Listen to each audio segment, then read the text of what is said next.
Hey everyone, Steve here. Just a quick note to let you know that the episode you're about to listen to was originally streamed live on YouTube a couple of days ago with the aid of a screen recording, screen sharing kind of visual aids. You'll hear me reference some Instagram posts and other articles as you listen to the episode today. So if you want to get any of those visuals, roll on over to YouTube. Check out my most recent post. It goes by the same name as the episode here, episode 111. But it says like live stream, live recording session, no music and no editing. I hope you enjoy it, and I hope to see some of you over on YouTube as well. All right.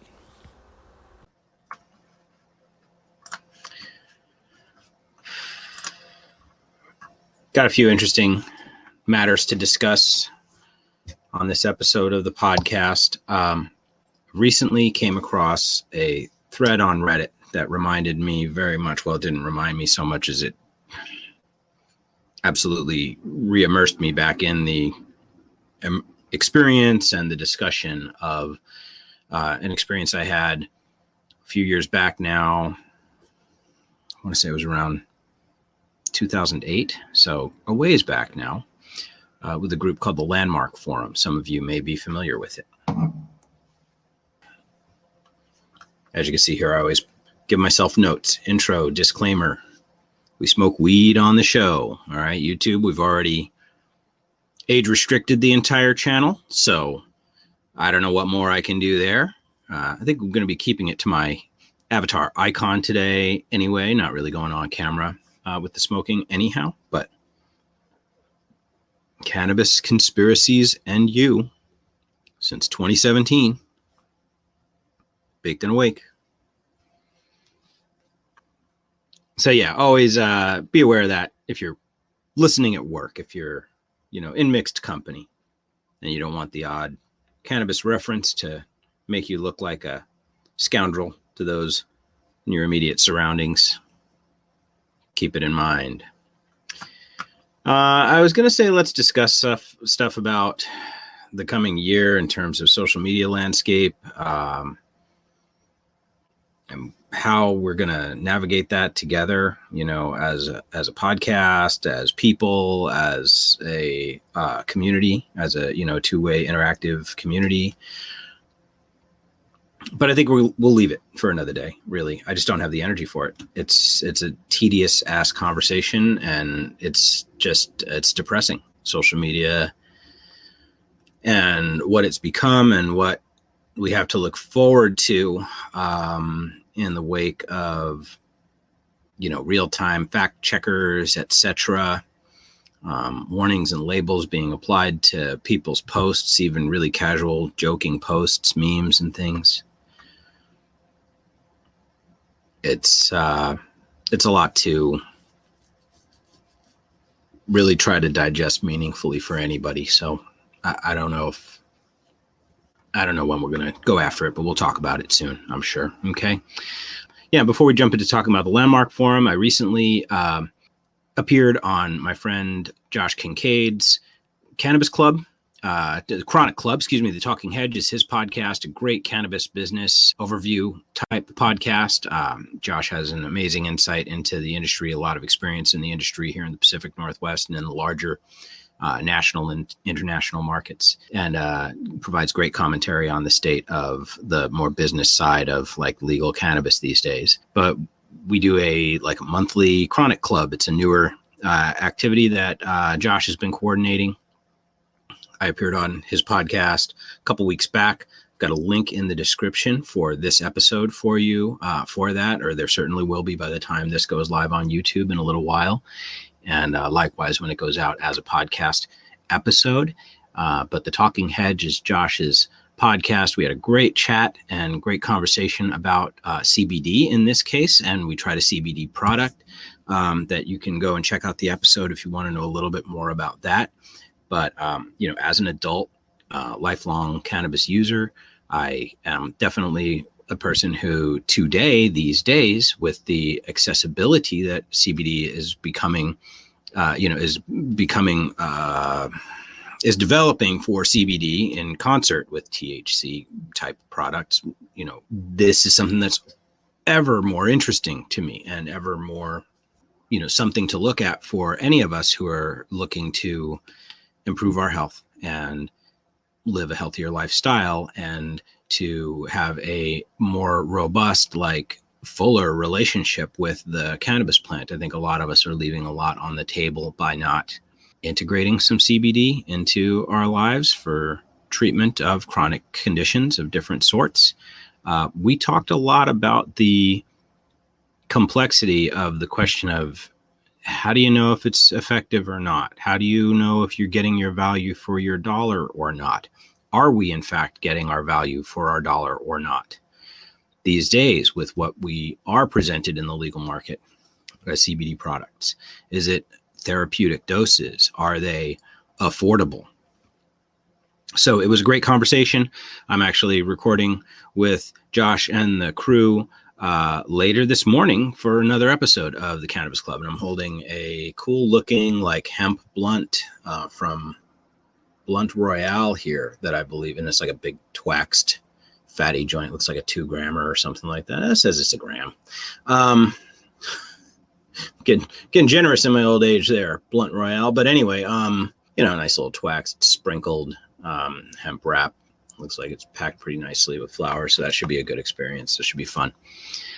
So yeah, check that out. Please go check out the Talking Hedge. Subscribe to Josh's podcast to get, and he puts it out both on podcast format as well as on YouTube. I think I'm providing you guys with the YouTube link. But a great show, and it's a great time getting together with him on the Chronic Club. If you've ever listened to or watched Bubble Man's Hash Church back in the day, not that it's not, Bubble Man's still around doing his thing. So props to him. Shout outs to him. He'll never hear this. But it was kind of our Hash Church moment there. So for the smoky heads among us who know what I'm talking about. So I went to this landmark forum 7-8 years ago, and it was 12 years ago, Jesus Christ.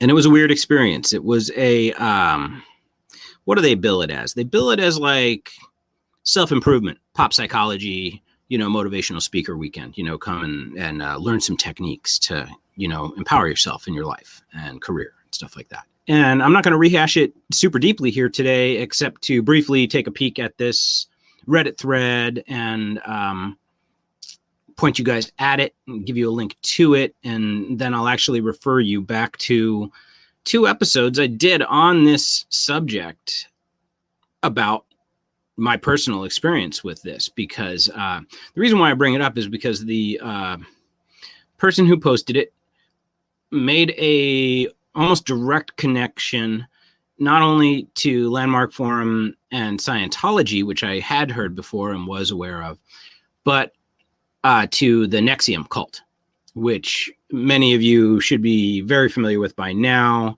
That's that Keith Raniere, Smallville actress, Allison, whatever her name was, and a couple of, there was an heiress involved in this, like a trust fund heiress from, I want to say, Schweppes or Seagram's family, who was mixed up in it. These were the women who were getting, sexually abused by other women under his auspices. They were being subjected to weird rites and rituals, oaths and vows, forced labor and servitude to him, and even some ritual that involved branding of some permutation of Raniere's initials on their body in some cryptic rune.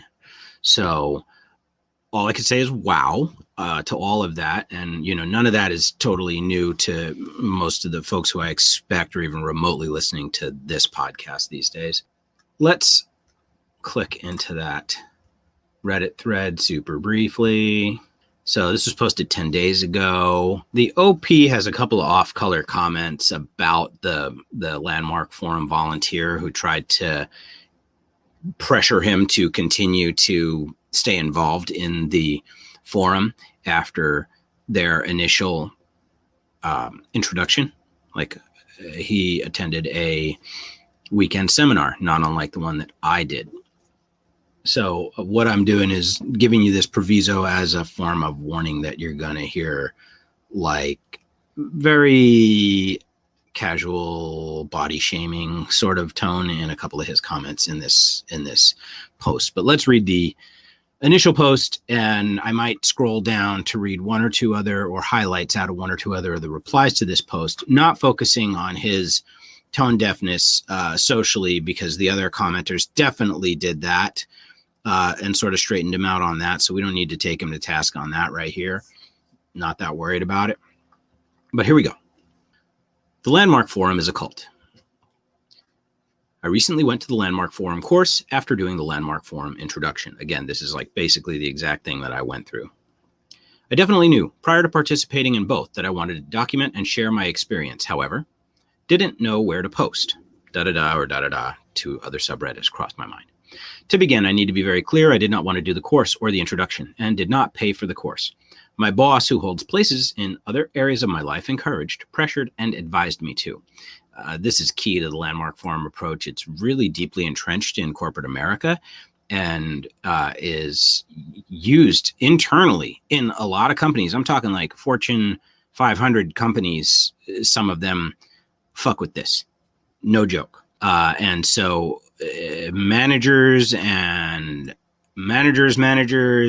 CEOs and stuff are frequently the ones who are pushing this in their own internal organizations. It's a big way Landmark gets new enrollment. The Landmark Forum shares their course syllabus, times, and content on their own website. Their, quote, transparency is another step to luring you in. I can confirm that even in 2008, I checked out their website before I attended the class after being initially invited to go by my father-in-law. Main detail points, 3 days, 9 a.m. to 10 p.m. Okay, read that again. 3 days, 9 a.m. to 10 p.m. So you're going from Friday, you got to take like Friday off of work, or if you have a job, you know what I mean? You go on all day Friday till 10 p.m. You go home and go to bed, you come back and go right back on Saturday, 9 a.m. to 10 p.m. Same thing Sunday. They say here, this is said to keep the momentum. Breaks every few hours. Next, they ask you to start putting their taught methods into action. And if you return early from break, staff will begin conversations about anything forum related, mainly to ask about the actions you took in your break, during your break. So your break is not a break, as he points out. And these breaks are, 15 minutes here, 20 minutes there. I think you get an hour for lunch in the middle of this all. They tell you to sleep well. Not being able to sleep well is something they touched on. It's an excuse. They give you assignments every night that can take a lot of time, especially after a full day. Absolutely the case. So this person's post, goes on quite a bit here. But this is good. He gives a really good synopsis of his basic experience. And it'll really only take a moment to read most of the rest of this for the OP. I took notes from the moment our forum leader began speaking. They advised quickly that we would get more from the experience by not taking notes. I disregarded this message. I can confirm they did discourage note taking. And again, it was couched in terms of not like it was forbidden. They didn't forbid us. They really didn't, but they didn't want us to get caught up in just sitting there writing notes, right? Really, this is a way of protecting their script. They want your phone off too, right? They would take your phone if they could. Probably some of them do in some places. So halfway through the day, they asked everyone in the room to promise two things. One being, I will promise not to take notes. In a room of 40 people, 7 of which are staff, it was hard not to raise my hand and promise this. The entire weekend used basic psychological concepts, but they've taken these concepts, altered them, and then applied their own language. They will then tell you about the importance of language, again, explaining psychological theories without telling you their name, the study behind it, etc. Because they're loosely based on real theories, there's truth to some of their teachings. But if you're reading this, you're on the internet. Everything you can learn there, you can learn for free elsewhere. Look up, so this is, his own commentary here. Look up personality theories on Khan Academy. We are not a cult, quote unquote. They made a point of saying this, but I think it made themselves appear desperate. Whilst, quote, convincing everyone they weren't a cult, a common tactic is asking questions that elicit a yes, which is done over and over. Absolutely. They then let us go home. So they're not a cult, apparently. Most of their workers are volunteers. We have to adopt. Quote, you disagree, come out to the front. As said before, most questions will make everyone say yes. If you disagree, you're encouraged to, but it means you have to come to the front and argue your point. Fair enough. However, you have to use their language, otherwise they use your language against you. So yeah, they give you these talking points, like these things that you would say, I can't, or I shouldn't, or I'm unable to, these type of terms these are rackets, they're excuses. So you have to find ways to new age babble your way through, like psycho babble your way through any given problem or challenge that, you're dealing with in your life, or personality trait that you're not that pumped on, that hasn't served you that well. And that's the way by which they're, reprogramming your brain, right? If you're not allowed to use these negative terms and you acknowledge that they are, as Landmark calls them, rackets, then you have no choice but to begin to see those things for what they are and, develop past them, right? Somehow on your way to going clear. Continuing, our forum leader repeated this over and over. We don't give answers. It's a conversation which is about engagement. They want you to discover the answers for yourself, but only if you use their language, agree with them, and do everything they tell you. He has here in bold, you should call your dad, quote. This is subjective. They encourage you to reach out to everyone in your life that you're not, quote, complete with. One staff member interrupted my break by starting a conversation about calling my father. She was giving me life advice. Here's the spoiler alert. Here comes the body shaming stuff. I remembered her name, quote, or in parentheses, let's pretend it's Becky. I looked her up on Facebook when I returned home. Okay. Stalk her much? Yeah. Anyway, I was being told life advice by someone who is overweight, single, volunteers for a cult, and whose only job is working for the MLM scam Scentsy, multi-level marketing scam Scentsy. I think it's, fragrances. Obviously, this point makes me seem like a horrible person. A little. Being told for 3 days that I'm living on the sidelines, not in the arena, quote unquote, by people who, in my eyes, all caps, are living in the sidelines, frustrated me. I wanted to make this point to emphasize how much they preach for authenticity and to basically take life by the balls. However, was Becky taking life by the balls by eating more than her calorie output? Again, went back for it. Remaining single and loving her MLM job. Then you go, Becky. I'm proud of you. Or was Becky simply lacking the courage to improve her life in many areas and clung onto the first community that accepted her? The entire course preaches about living your authentic life, being authentic, and having integrity. If your authentic self doesn't align with their wants, values, and goals, then you're not living your authentic life. Everything they do is about pressuring you to spend more money, do more courses, do more, and more. They know their demographic are people searching for answers, searching for guidance, and self-help. So really good overall synopsis, minus that one ad hominem attack against the pseudonymous Becky here. But that's a really good snapshot of what goes on in Landmark. A couple of the comments right under this that really kind of hooked me and got me remembering back to the Landmark episodes I did in the first place. The fact that I even see this post on Reddit at all is because I'm part of the r/cults subreddit, which I joined way back when I did do the research on this episode, which I think I put it out in 2018. This episode, this 2-part episode was in 2018, but the Double Life 2020 here says right under it, Nexium basically stole Landmark's playbook and made it their own.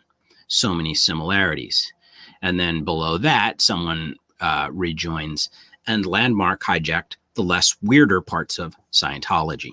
And then, a couple other people are agreeing with that vibe. People then go on to relate some horrible experiences they personally had in Landmark. I relate my own story about what I went through in the episode. So if this is of any interest to you at all and you want to hear my story about it, go back and check those episodes out.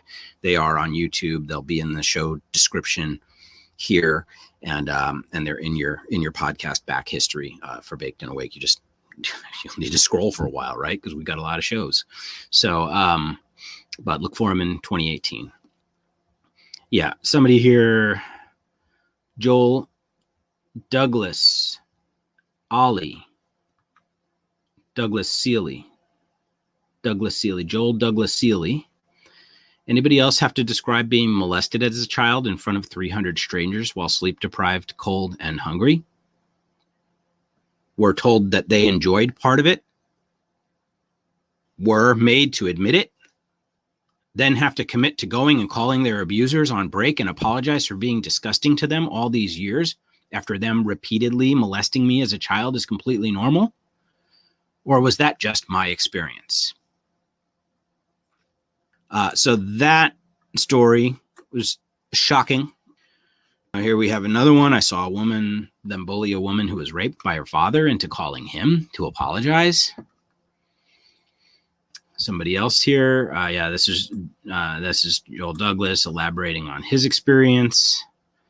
There's a couple others in here that are, really similar. So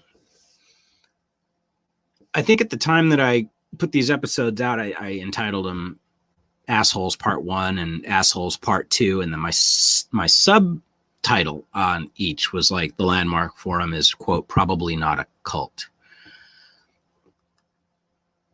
In the 2 years since I made that podcast, I've come to believe it's more of a cult than I was willing to characterize it at the time. The episodes I did on this, Part 1 and Part 2, I feel are some of my best, actual closest thing to a journalistic work at all, of any kind here, on Baked and Awake, because it's not a conspiracy. It's personal experience. And a friend of mine from Instagram who still follows me to this day and who we're both active in, tracking each other on social, caught wind of me doing the episode back when I was working on it and told me, DM'd me at the time. He's like, bro, I'm going like this weekend to Landmark, And I was like, will you, share your thoughts? Will you share your experiences? Not only did he agree to do so, he did so and recorded 2 really great audio clips for me of his own state of mind after going through the experience.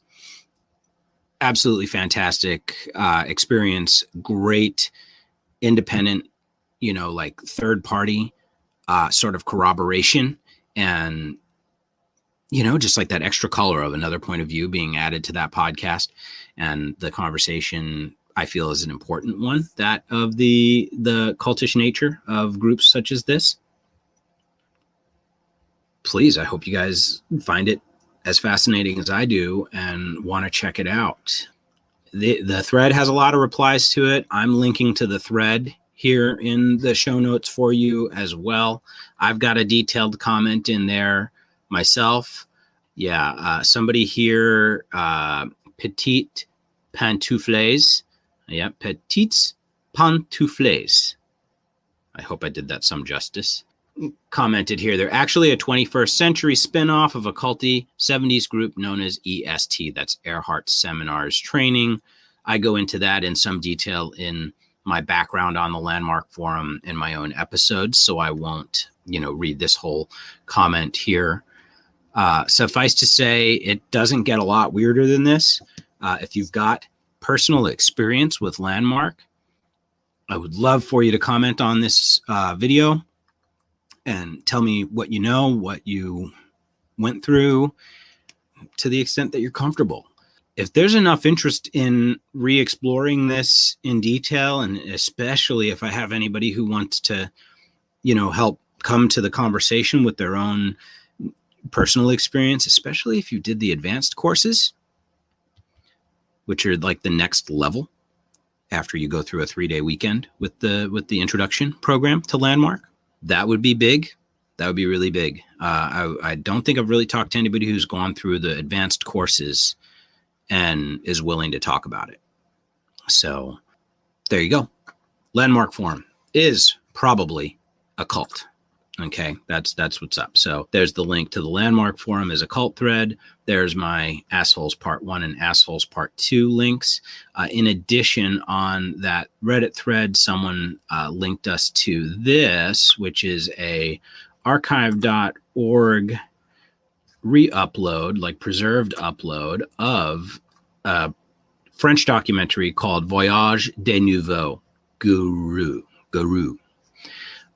And it is all about Landmark, and I believe it was taken down due to litigation by Landmark. So not unlike Scientology and other groups who seek to protect their public persona, Landmark has had some success in squelching negative online commentary about them, especially stuff on broadcast television. So I admit I've yet to watch this. I've got it like open, queued up, and the first few seconds of it were played and paused in a separate window of mine. And yeah, I actually just had like a light sense of foreboding getting ready to watch it. That I was just like, oh, do I want to do this right now or what? So I'm going to watch it, but I haven't yet. I am interested to see what the French point of view was on this and how they were operating there. It looks like it was done in like the 80s or 90s, this production. I'd say probably the 90s. So yeah, so we're going to look at something else here in just a second too, but let me get my helper tabs over here. Let's go back to our notes. Let's close that tab that we're done with. Yeah, if you guys don't know it, I get a lot of my news from Reddit. I get a lot of my news from right over here on Slashdot. Those are probably my two favorite ways of letting news bubble to me in a way that feels less like weirdly curated. I don't know. I'm sure that's an absolute delusion on my part. And yeah, help me if you can. I'm always doing my best, but that's what I've got to work with.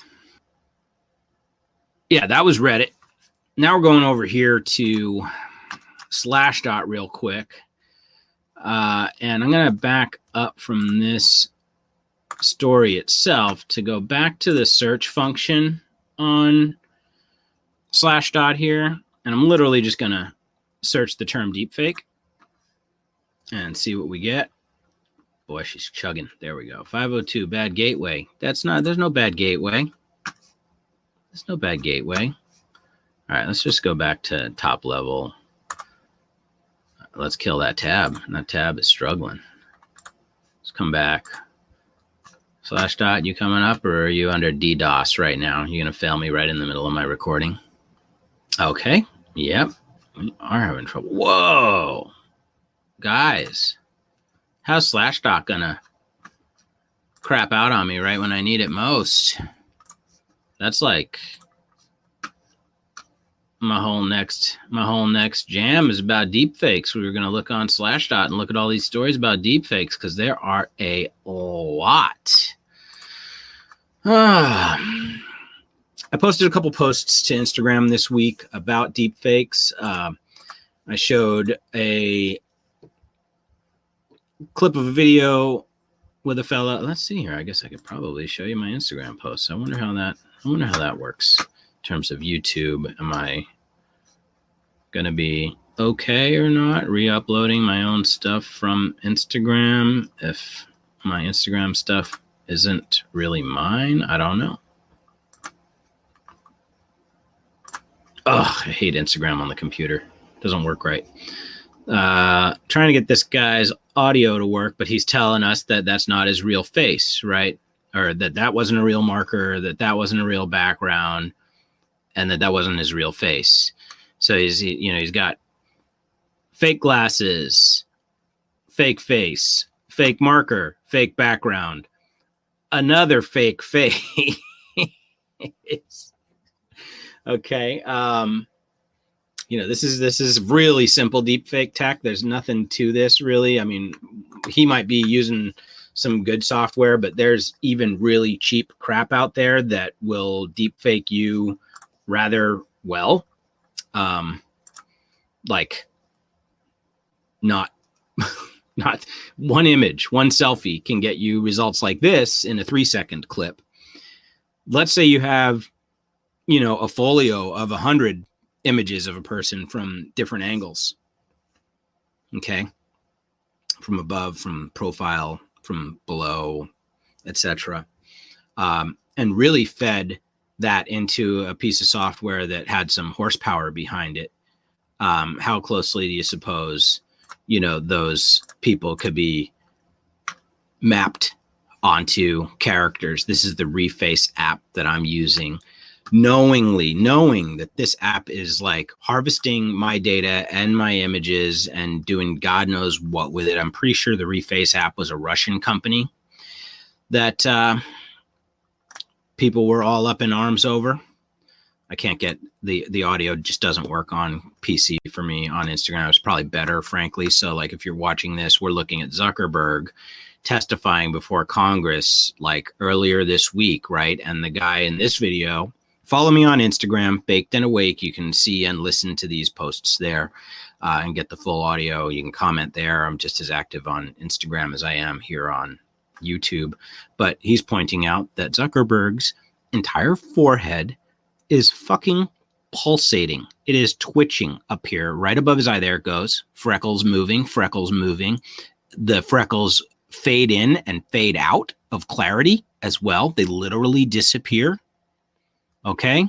Now, let's pretend we're sane for a moment here and that this isn't a completely fake robotic Zuckerberg Borg being projected in from another dimension.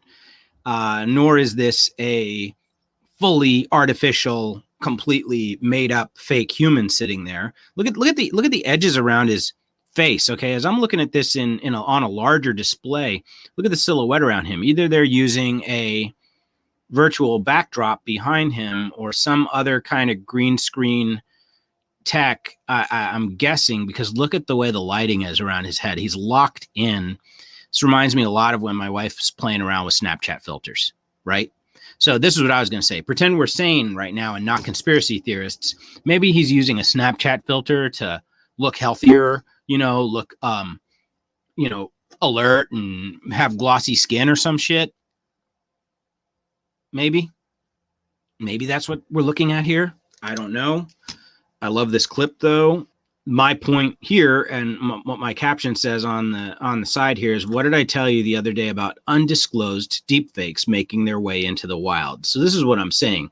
Whether it's a Snapchat filter or not, it's a deepfake that is being presented with no commentary or warning to us. Whether you want to call it a deepfake or not, if it's just a filter that's just supposed to be helping his appearance in some light way, which again, there's no public admission of anything unusual having happened there. I feel like that's the kind of thing that's, not just a slippery slope. It's a slippery fucking slope to some really egregious abuses of this technology. And I'm going to try to find one story that I was going to get right here on Slashdot for us, but our bad gateway blocked us. That's fine. You can't stop us. We got the rest of the internet. I'm going to find one story about India and their recent elections and someone intentionally using a deepfake of an entire video of them speaking a language that they don't actually speak to appeal to the Hindi-speaking population in their part of the country to win their election. So here's another post that I put out on Instagram. You guys are getting this content instead of the Slashdot list of stories that I was going to show you, which is basically a list of like 20 different notable, interesting, scary stories about deepfakes that have been posted to Slashdot in the last 12 months alone. This post, however, my younger niece sent over to me after she saw some of my first posts about this. And I love that that young lady pays such great attention to her kooky old uncle that she would bother to take the time out of her day to send me this, which was a great post she found from a account called learn.machine learning. So these guys are about that deep learning, AI tech type stuff and tracking on it and talking about it on their Instagram feed. Here is a list of deepfake examples, just to take them at like hyperspeed. Obama calls, and every one of these is known deepfakes. They were presented as deepfakes. None of these were really, see, actually halfway down this list, we're about to see that they're again, what's the watchword? Undisclosed deepfakes. Okay, let's read the list. Deepfake examples. Barack Obama called Donald Trump a complete dipshit. Okay. Mark Zuckerberg bragged about having total control of billions of people's stolen data. Jon Snow's moving apology for the dismal ending to Game of Thrones. I heard about this one when it went out. I didn't see it. I'm not a Game of Thrones guy, so I didn't end up watching that one, but I saw some other people posting like little light comments about that. Princess Leia remastered again. I believe they used deepfake tech on for Carrie Fisher's face for parts of the last movie appearance of hers, right? Just to finish the movie because she died during production, right? So they already used it in a practical application in a major Hollywood movie, right? Donald Trump joins Breaking Bad. Nancy Pelosi slowed down. This was real. This was done and aired on, I want to say, Fox. And they slowed her down to make her sound like she had suffered a stroke or some shit, you know, slurred speech and everything. And they just presented it as if it was completely normal. So that's a little bit more subtle than a full-blown deepfake of her. I don't know if they also used deepfake tech to make her look a little messed up at the same time. That would be a good clip to try to find. I think it's been mostly squelched. Donald Trump lectures Belgium. Deepfake porn. This is where it all started. You go back in the stacks to my earlier episodes about deepfakes, and that's where this began. On 4chan, some crazy fucker with an open source program that made it available to several people really started this. I think it was like Daisy Ridley and a couple of other people were early victims of this in deepfake adult settings. So StyleGAN generating human faces, which are hard to detect which ones are real and which ones are fake. True. Gabon's president shows prompts questions. I don't know what that means. Many, many examples which terrified and amused the internet. How does it work? One way is to use encoder and decoder model. Another way is to make deepfakes. Uses what's called a generative adversarial network, or GAN. We can use the latest models like GPT-3 or previous versions of it to create fake text. This is actually another story on Slashdot that talks about how the scariest deepfakes of all are not human faces and that type of content, but AI-generated text, which would be indistinguishable from journalistic level writing, maybe even academic level writing. You just have to think about that for a little while quietly, turn that over in your head and think about what it would mean if you were consuming news reports from sources ostensibly from a human journalist, but that in fact, some of which could be, if not now, in the very near future, being partially or entirely generated by artificial intelligence machines of some kind. We can use voice cloning technology to create fake audios of celebrities. So you layer these texts together. You get a deep fake face modeled to a sufficient level of sophistication, and you use a voice clone technology, again, of a sufficient degree of refinement, and especially for short interactions, short clips, you are going to find that these are increasingly difficult to spot. We can still spot them for the most part, and whether you can catch it as a human with your naked eye and casual viewing mindset, or whether it takes an expert who's also skeptical and who's been tipped off that, hey, this video is suspicious, let's look at it. I don't know. I think right now, most of us, like those examples I showed you, they look really good, but they're also, they can be found out. They're also evidently not perfect, right? They're really close, but they're not perfect. Well, that Zuckerberg one was pretty gosh darn good. And apparently, he was sitting there for a couple hours talking to people. So this is the threat, in my opinion, is we already live in a post-truth society. We live in a post-facts society. We're soon to be able to trust even less of what is being presented to us on our sacred glowing rectangles. It says here how to detect deepfakes. 1, poor quality deepfakes are easier to spot. Simple techniques like images or videos which are blurry, different skin tone, double eyebrows, double chin, spatial inconsistency, flickering, shimmering, unmatched borders, teeth, obscured object, glare and reflection, eyeglass, lazy eye, face-shaped and aspect, badly rendered objects, etc. Go back and watch that Zuckerberg clip on my Instagram and look for these types of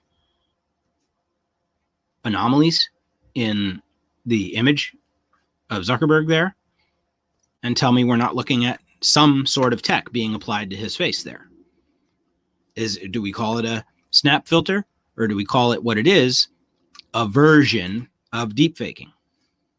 How to detect deepfakes. 2, other techniques like investigating the source of the video. Take a screenshot and perform a reverse image search.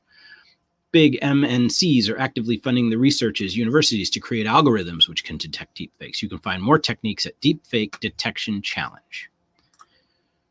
What's the solution? Of course, the solution is more AI, right? Artificial intelligence already helps spot fake videos, but many existing detection systems have a serious weakness.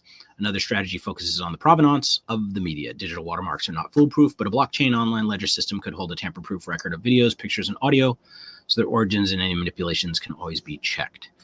You know, it's a little bit beyond most of us, right? So that,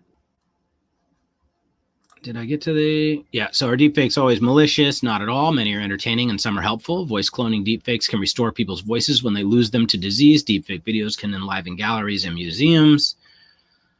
Oh, sure. So we can have fake Abraham Lincolns talking to us from the fucking podium at the museum. Yay. For the entertainment industry, technology can be used to improve the dubbing on foreign language films and more controversially resurrect dead actors. So again, improve the dubbing on foreign language films. That's exactly what I just said is the case in the case of, let's see, we can just find it, right? Here's some real searching happening foreign. Uses deepfake video. Let's see what we get. Yep. There we go. First listing. Let's go to one below that too. Well, technologyreview.com or theverge.com. What do you guys say? Which one do you want? Which one do you want? Which one do you want? I think we're going to go to technologyreview.com. An Indian politician is using deepfake technology to win new voters. This is posted February 19th of this year, so this isn't news. MIT Technology Review, the news, a deepfake of the president of India's ruling Bharatiya Janata Party, BJP, Manoj Tiwari, went viral on WhatsApp in the country earlier this month ahead of legislative assembly sessions in Delhi, according to Vice. What did he do? The purpose. The BJP has partnered with political communications firm The Ideas Factory to create deepfakes that let it target voters across over 20 different languages used in India. Okay. Damn. India. What the hell? You guys? 20 languages? Wow. The party told Vice that the Tiwari deepfake reached approximately 15 million people in 5,800 WhatsApp groups. So this was, I believe it was, disclosed to these people. This was entirely for the purpose of enhancing communication. They dubbed the real politician's face over perhaps someone else speaking his prepared text in these different languages. Maybe they used voice cloning too, so that it sounded like the actual candidate. They tell us here that it isn't even the first time they've done it. This isn't the first time deepfakes have popped up during a political campaign. For example, last December, researchers made a fake video of the two candidates in the UK's general election endorsing each other. That's wild. It wasn't supposed to sway the vote, however, merely to raise awareness about deepfake technology. This case in India seems to be the first time deepfakes have been used for a political campaign. Big risk, here we go, the big risk is that we reach a point where people can no longer trust what they see or hear. In that scenario, a video wouldn't even need to be digitally altered for people to denounce it as fake. Thank you, person who wrote this back in February, for making my exact same point, just supporting my point. It was beautiful. I couldn't have scripted that. They just said what I just said. Listen to what we are saying. It is not just me saying these things. In that scenario, wouldn't even need to be digitally altered for people to denounce it as fake. It's not hard to imagine the corrosive impact that would have on an already fragile political landscape. I will grab this link to this story right now. We'll drop it into our notes so that you guys get that when this comes out. And you have a little bit more, context on this deepfakes matter. I'm tracking this technology. I'm not sitting here like freaking out, scared about it. Okay. I doubt anybody's going to use it to personally destroy my life. directly, specifically, exclusively, I'm a lot more concerned that many somebodies will use it to affect many other somebody's lives for their own reasons. And whenever it's for their own reasons and they're undisclosed to the rest of us, then I think those are sort of ulterior motives and therefore a little bit of a dark purpose, right? In a sense, you know, that's manipulation. That's that manufacturing consent. That's that social engineering that I'm always talking about on the podcast. Yeah, several posts on Instagram. You saw most of them just now, but go check them out in more detail. Listen to the audio on them. Comment there. Comment on YouTube. Tell me if you've been paying attention to deepfakes as well and how you feel about that. Tell me if there's anybody else talking about the Zuckerberg deepfake from the other day. Absolutely. Okay, so the last thing I want to talk about, I want to show you something that I don't even really know how to show you guys. It's so wacky. We're going to talk about the craziest thing I've found on YouTube in years. And this is where it's going to be interesting. So just don't know how to share this guy's stuff. Like, every YouTuber knows that there's the YouTube terms of service. If you read them very carefully, it's actually the case that YouTube gives everybody permission to reuse each other's content to a great extent.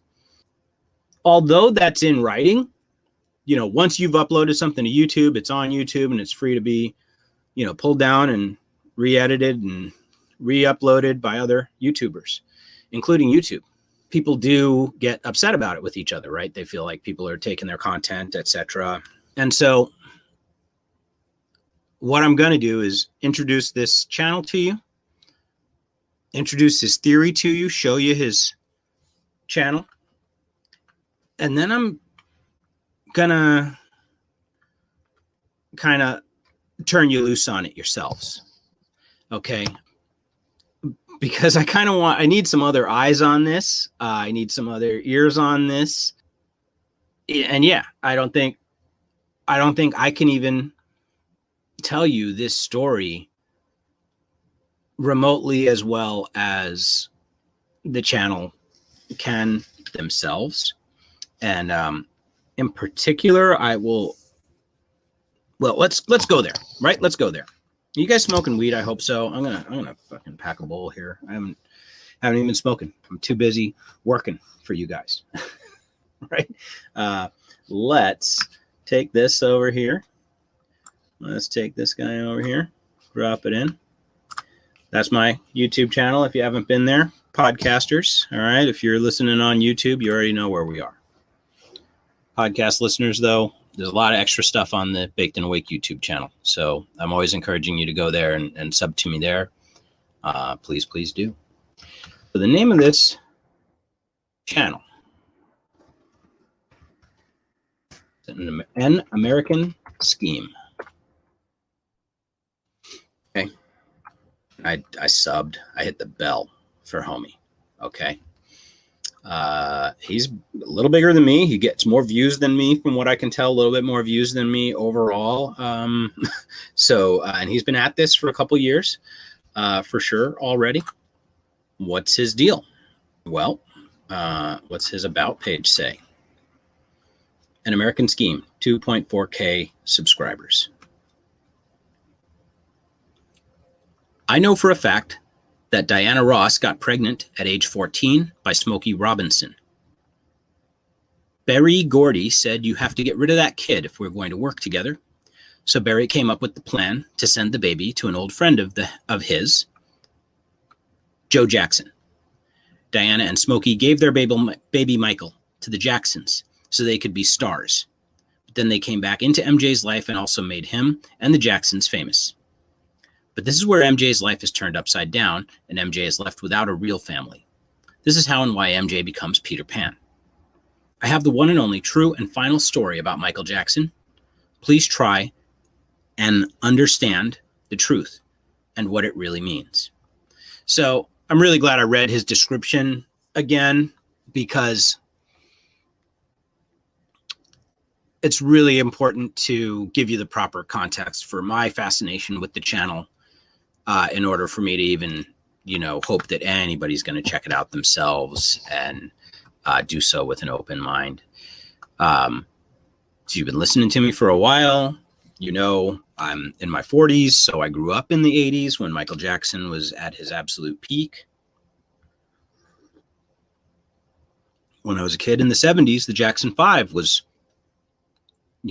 a top boy band kids group of the time. They were there, they were the new kids on the block of their era, the NSYNC, right?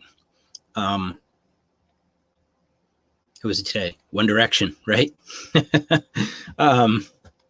So Michael Jackson was like Drake and Kendrick Lamar and Bruno Mars all rolled into one. Like, he wasn't a rapper. He wasn't a hip hop artist.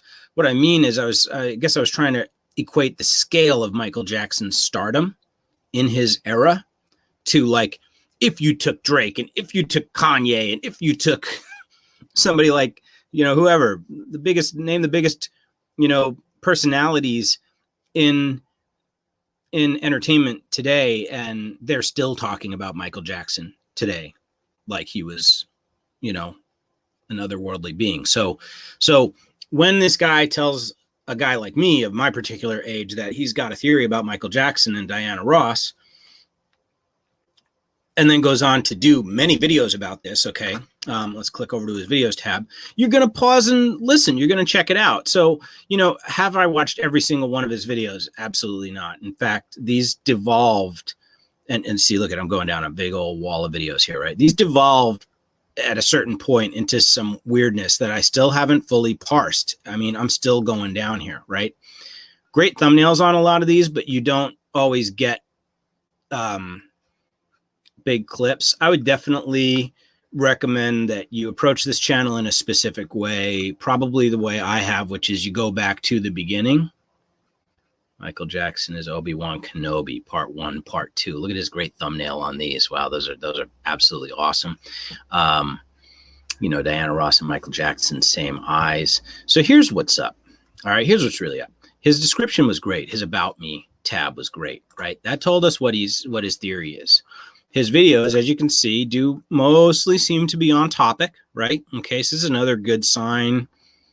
At least if you want to go down a rabbit hole, right? This person has spent their time on it. Well, they did a good job on every single one of these or not, to be determined, right? You can look at these yourselves and tell me. I know you're not seeing a lot of red bars on a lot of these yet, but when we get down to the earlier posts of his, look at how many of these are, you guys.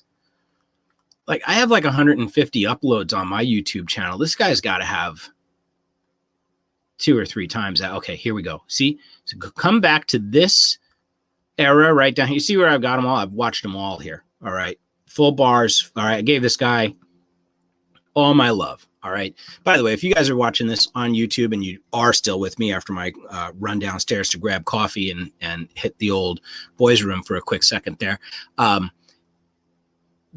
the longer you watch any of our videos, oh my God, that helps so much. I'm 1,107 hours away from qualifying for the hours watched threshold for a YouTube channel, which in concert is looked at with my subscriber count to eventually decide if they want to monetize me or not. I'm not that worried about it. I understand even the biggest channels on YouTube, the monetized channels, most of them make most of their money elsewhere, and the YouTube monetization is borderline throwaway because of how poor it is. But obviously there's some cachet that goes along with being ostensibly monetized, right? There's just some, perceived internet clout with that. So yeah, long story short, watch people's videos all the way through if you really like them. Even if you literally, if you need to mute them in a separate tab and work in another part of your computer and let somebody's video play, my video, for example, you can really help us a lot. All right. I can't game the system by doing that for myself at home. YouTube knows my IP addresses. They don't count my own views. So I can't set a server up in my corner to record, views on my content. So this fella, let's go all the way back to story number 1. Let's see if I can just let you hear like him introduce himself. And then we'll go from there. I will sell this house today. Hi, I'm John. This is my show, An American Scheme. The show is basically going to be about my belief that Michael Jackson is actually the son of Diana Ross and Smokey Robinson. I believe that Berry Gordy is the one that orchestrated the cover-up from the very beginning with his old boxing buddy, Joe Jackson. I'm going to stop him right there because that's like a 38-second sample. Should be okay because we're talking about it while we're looking at it. Okay. These first vlog-style entries are probably where he lays out almost all of his theory the most coherently. Then you see I stuck with him, looked at some other clips of some other videos, watched him, through quite a bit. See, there's quite a few more here that I have watched in addition. Okay. But after the initial, this stuff, although it's got bad thumbnails, he does intersperse some imagery in here and stuff and some video clips with what he's talking about and his talking points. The theory's interesting. Michael Jackson and Diana Ross were closely connected in terms of as celebrity friends are concerned, right? And this fellow has found some fairly interesting and compelling little clips of her literally referring to him as things like my baby or my son on television, like in public, whether it's Donahue show or at some, red carpet event,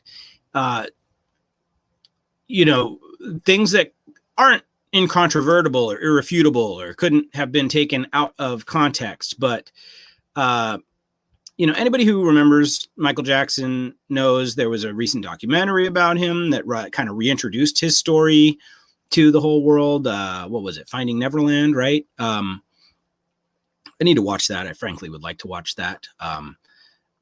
This guy died under weird circumstances. There was conspiracies surrounding his death. There were conspiracies surrounding him during his life and where his kids came from and where his marriage is a sham.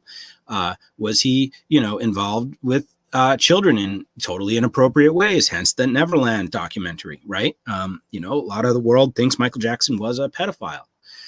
This guy goes back and forth between defending Michael's honor and in other ways at times, like totally attacking him. That My Michael Jackson Story, number 1, the introduction clip. Please, God, watch that one if you watch no other. And if that doesn't hook you, I don't know what will. And then as you get further in, you're going to see he gets more and more animated. He gets fired up. He does conjecture a lot, right? Which we all do as conspiracy theorists, as, fringe topic researchers. Where I think our friend John goes wrong is he does get animated in his videos. He does address comments that he's received on his videos in the comments section. And he does address quite frequently reactions to his content that have come from other YouTube creators, most of whom are, specifically, I guess, other Michael Jackson, like fan type accounts. Michael Trapson being one. I think he's a Michael Jackson impersonator and performer. Here's another clip thumbnail featuring Trapson. This kid here, I think, is River Gibbs. That's another big Michael Jackson fan community kid personality. So the problem here is that our boy John has an interesting theory that does have some holes in it and relies on a lot of what can be said to be circumstantial evidence and a marked lack of like heavy documentation. But dang it, if he doesn't get you in the first half with his theory, the problem comes when anybody questions him, he comes back at them guns blazing and with some like hilarious shit in the comments. Now, a lot of his videos got nothing on them, right? Look, there's no comment, one comment, and it's like hidden, I think. Let's see if we can we see this one? You aren't, you're just fucking porn. So Rocket Gaming HD, really great with the coherent comment there. Let's see if we can find any comment interaction with homie and his audience. Let's go like 6, part 3. Let's look on part 3. Does he have comments on this one? No. This is John. Okay, let's go back. One of these has a bunch on it. Oh yeah. I'm John, and this is my show, An American Scheme. This is going to be episode 7. I'm going to be talking about Michael Jackson's first 2 children, Prince and Paris. Are you a Gemini? No, I'm a gangster. LOL. Biological children. Hey, sorry, John. I'm talking about your comments right now. We can't listen to your voice. No, I'm a gangster. LOL. Takes one to know one. So more frequently, John is found to say things in. Okay, this is one that's absolutely crazy. Now about to witness the strength of street knowledge. Hi, I'm John. This is my show, An American Scheme, where I am proving that Diana Ross is Michael Jackson's actual mother. John then proceeds to wear that hat, unironically, in that orientation on his head for the next 14 minutes and 39 seconds while he gets increasingly fired up about his subject matter and his detractors. Let's drop down to the comments really briefly. He listens to Michael Jackson conspiracy theories and not the truth! Exclamation part points many. Boo. Reply, I'm most likely true. Da da da da da. Let's see here. Okay, this is not even street knowledge. It's just pure ignorance. And Michael explained what Billie Jean was about in an interview. Duh. An American Scheme. Like MJ ever told the real truth. LOL. Let's see. That wasn't too bad. Let's see. See, this if this was all he did in terms of replying to comments, he would be absolutely fine. Okay, somebody's like, you know, this or that. I think they initially replied interesting, and then somebody gives a deeper Billie Jean synopsis, right? But what did he say down here? He's like, my explanation gets better later. Street knowledge. MJ did not know Diana was his mother until MJ was 10. MJ is just what MJ would say about girls for the public. Okay, so these are like some of the last coherent replies. This guy, okay, there's more. Here we go. Let's see. Where is he? It's true. Eat it. Right? So that's somebody like, you know, I don't like your theory. It's true. Eat it. When you really hear the words of Billie Jean, it's there. Let's see. You just stated an opinion and called it a fact, loser. That's how stupid you are. And now we're starting to get a little bit of the, you know, the vibe. I mean, he's under attack. He's feeling defensive. I get it. No, you just stupid. LOL. That's American Scheme again. Well, if you know Diana Ross, no, that's what it is then. So he, OMG, you think a real artist would ever explain his art to you stupid fans? Get a clue, loser. Exclamation point, exclamation point. But you are a perfect loser to Stanley. I'm talking about MJ, keep calling you a loser because all you do is attack me because you're a loser. Talk about MJ. So this fella is wild in the comments, and I mean wild. This is nothing. This is nothing, guys. And then he, you know, goes in on these people, both from the comments and from these other channels in his videos. So one of his biggest detractors is another Michael Jackson fan account. I think it's called Matt's FTR. And he points out in a couple of his reaction videos to our buddy John here that, you know, if John just would have presented his case and then been open to the constructive criticism that was already being offered in his comments from people that were somewhat taking him seriously, that he might get somewhere with people, that people might interact with him, you know, in ways that are more favorable to him. He's having trouble interacting with the rest of the community, and he's having trouble getting his theory across as anything other than, you know, his sort of wild speculations. He goes 1439 long on this, right?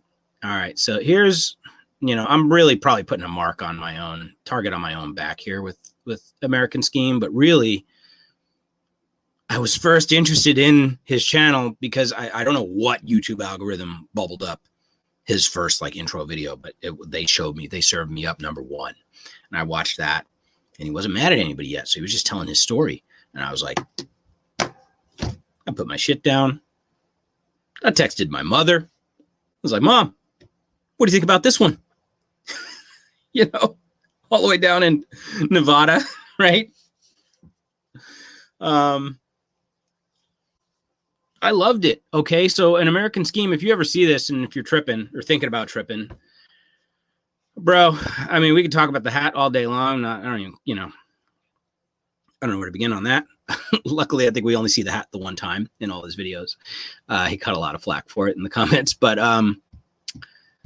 I really liked your theory initially. Okay. I just don't know how to deal with a guy who wigs on everybody in his comments and then does these reaction videos to other people's channels and gets super irate with them for like critiquing your theory. I kind of think he's got something here if only he could steer clear of like the self-sabotage aspect. What do I mean by that? Well, let's see how he ended this video, and we'll pretty much wrap it there, right, for this live stream. And I'll hope that YouTube doesn't take this down. Let's give another like 30 seconds of him right at the end here. Get ready. Diana Ross, are you Michael Jackson's mother? This fucking crazy wacko on the internet is saying he can prove that he knows for sure. He says, you guys got nothing. I am fully on willing to slander the shit out of Barry Gordy, Joe Jackson, Catherine Jackson, Smokey Robinson, Diana Ross. Fuck all of you motherfuckers. I know exactly what the fuck has happened. I'm here now. This fucking shit is coming out. Fuck all of you. Ladies and gentlemen, an American Scheme. Like I said, I think it's fascinating. Everything about it is fascinating. The theory is fascinating. The guy is fascinating. His beef with other YouTubers, absolutely fascinating. It's a complete shit show. I can't get enough of it. I am going back in and watching more of this guy's videos. Don't think I'm not for a moment. He put something out like yesterday. Okay, he's current. This guy is active right now, you guys. What I don't need my audience to do, I love you all. And if you made it this far into the broadcast, I know that you guys are my real audience. Let's not go brigading his comments and being like, oh yeah, Baked and Awake sent me. You're just as much of a kook as he said. You know, nothing of that sort. If anything, you know, go in, do what I did, watch the content, start at the beginning. Read the comment sections on his videos when you see comments underneath. Show the guy some love, sub to his channel, listen to his videos, let him play all the way through. They're weird as fuck. I guarantee you this is some of the weirdest shit you've seen in a while. And then, like, again, don't just bomb his comments with critical stuff, because he doesn't seem that well equipped to deal with it, frankly. And it probably is causing him a lot of personal anxiety in his life when he does get that kind of feedback. And are you really going to help him that much? Probably not, right? Let's be real.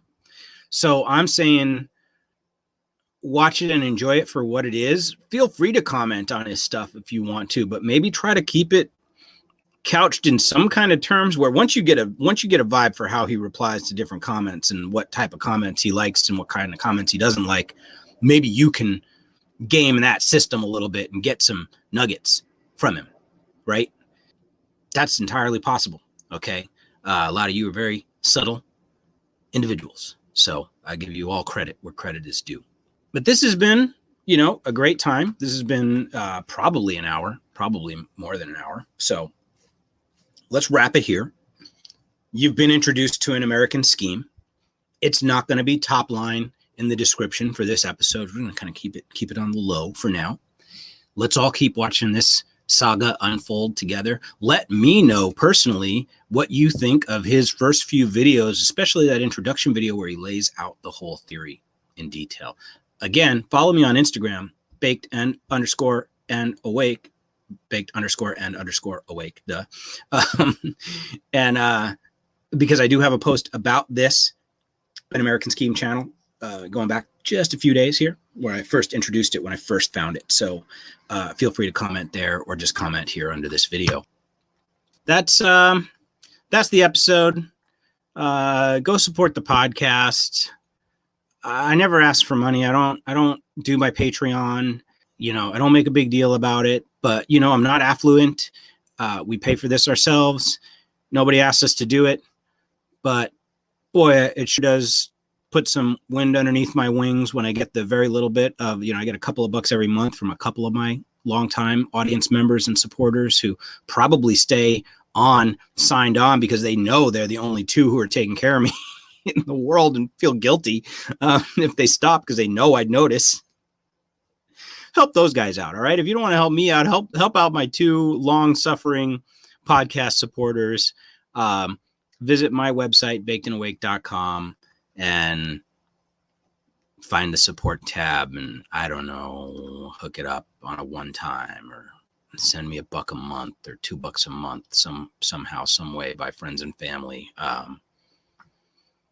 For doing the show, for trying not to just put out podcasts just for the sake of saying I put out a podcast, and for not talking about the exact same shit that you already listened to on 4 other shows this week. I try really hard to talk about different matters and show you guys new things. And if you roll back in the catalog and in the archives of the podcast, I feel confident you'll find a lot of wonderful subject matter, much of which you won't have heard maybe anywhere else, or at least hardly anywhere else. You guys are awesome. I love you. I'm going to shut her right there. I'm going to go edit this into a real podcast for the podcast audience, and it won't have the visuals that you guys just were able to stare at. A bunch of text on the screen, Yahoo. Hey, just doing what I can here for you guys, right? But yeah. Check out American Scheme. Tell me what you think. And between now and then, I need you to just do what you always do. Smoke that indica and do shit anyway.